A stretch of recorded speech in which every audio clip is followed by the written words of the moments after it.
It's very difficult to do anything when the country is in the situation in which it is right now. And I have been observing what has been going on in the country since morning. Like many of us who are interested in what's happening in the country. And quite frankly, it's very painful and very unfortunate to see, what is going on in the country, because I don't think there's someone around who thinks we should be living like this every day.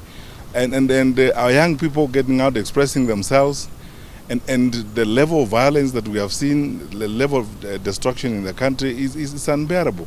And we cannot pretend that there are no issues. And this has nothing to do with politics. Whatever side of the political divide you belong to, these issues need to be addressed. I keep asking this question: how many lives are we going to lose before we start listening and reasoning with each other? Because what is being asked here really is attention, and then to ensure that we work in an inclusive manner to address the challenges that we face. And we cannot pretend that the challenges don't exist. And then we live as if those who are raising questions, or those who are on the streets, like our young active Kenyans, are just doing it for any other reasons except trying to address the real issues that they deal with on a day-to-day basis.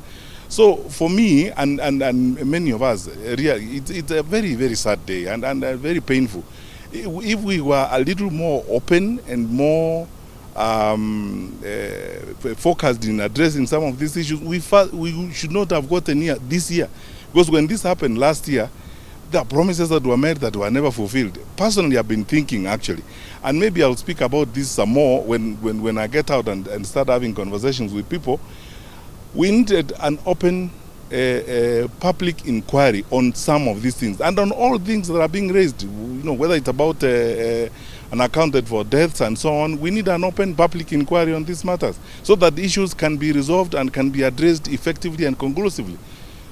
We cannot go on like this, because the question you ask yourself every day is: how many more lives are we going to lose before we start listening and reasoning with each other? And what else needs to happen before we get to a point where we forget about whether it's politics or whatever the issues are, and focus really on the questions that we are being asked at this particular time?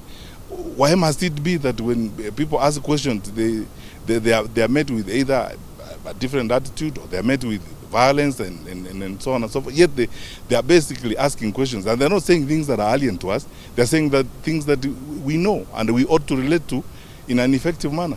So my view is, I've observed this for the bit that I could, and listened very carefully, tried to spend most of the time, glued to screens, to YouTube, looking at what was going on. I mean, I've literally spent my day on this particular one.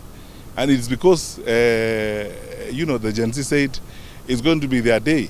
They don't need politicians on the streets and so on. So we have been glued, observing what was happening today. You can hardly do anything. There's nothing you can do when the country is in a situation where it is. We are all on tenterhooks.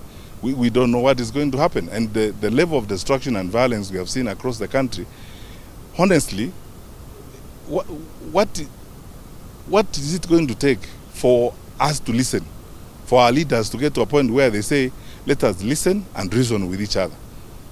And yet, you see, if this is not conclusively and properly addressed, this round is not going to come to an end. We are going to continue dealing with each other in this kind of manner, all the time. I believe that there must come a time in the life of our country when nothing matters but the country.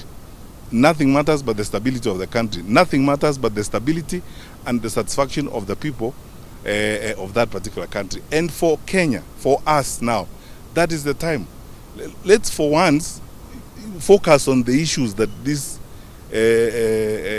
young Kenyans are raising. I mean, approximately, when you look at the statistics, probably about 7 out of 10 Kenyans you talk to are between the age 0 and 35. Now, the 3 out of 7 who are 35 and above, we cannot fail to listen to the bulk of our population and focus on the welfare and the interest of the bulk of our population. And the questions they're asking are not about things that are alien. They're about things that are with us. So let's forget about many of these things and focus on the solutions that we need to deal with to the challenges we have. These questions I've asked about inclusion, the questions I've asked about what needs to be done in employment, how to handle education, because most of these frustrations, it's true, as some parent was telling me, some of our children are genuinely traumatized. If you have been in university for 2 years or 3 years, you cannot do an exam because you don't have money and so on. What do we expect them to do? If you have been in school, you are facing a stage exam and you need to move to the next level. Now you don't know whether capitation has come or not. You don't know what is going to be done. What is expected of us? Most of our young people are genuinely traumatized, and this is the result of that. So we can't pretend that all is fine and dandy, and therefore we shouldn't even be raising these issues in the first place, or we start ascribing them to other things, or it's politics, it's so and so. This is why I always say, let us not spend time criticizing. Let's not spend time pointing fingers and hurling insults. Let's focus on the issues that we have at hand. That's what we need to do.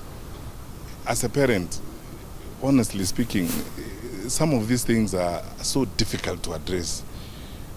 The famous belief we all have in society is that all of us should grow old to be buried by our children, not to bury our children. And now, most of the people we are losing are young. And so you wonder what is going to happen to this society. And many of them, we are losing them when they are basically just asking questions that are not just logical but real and necessary. So I feel for those parents. As a parent, I feel for them. It is painful and hurting. To be frank with you, sometimes you hope that in life you don't have to face a situation where you have to address these kinds of things. To look at like those mothers and those parents and all those who have lost their young ones in circumstances such as this. It is very sad, very disheartening. But look, let's not lose hope, because when all is said and done, let's get together, because it's for this reason precisely that we should all cross ranks in an intergenerational manner, come together and find solutions to fix these challenges. And we will fix them. These are not insurmountable problems. These are things we can deal with.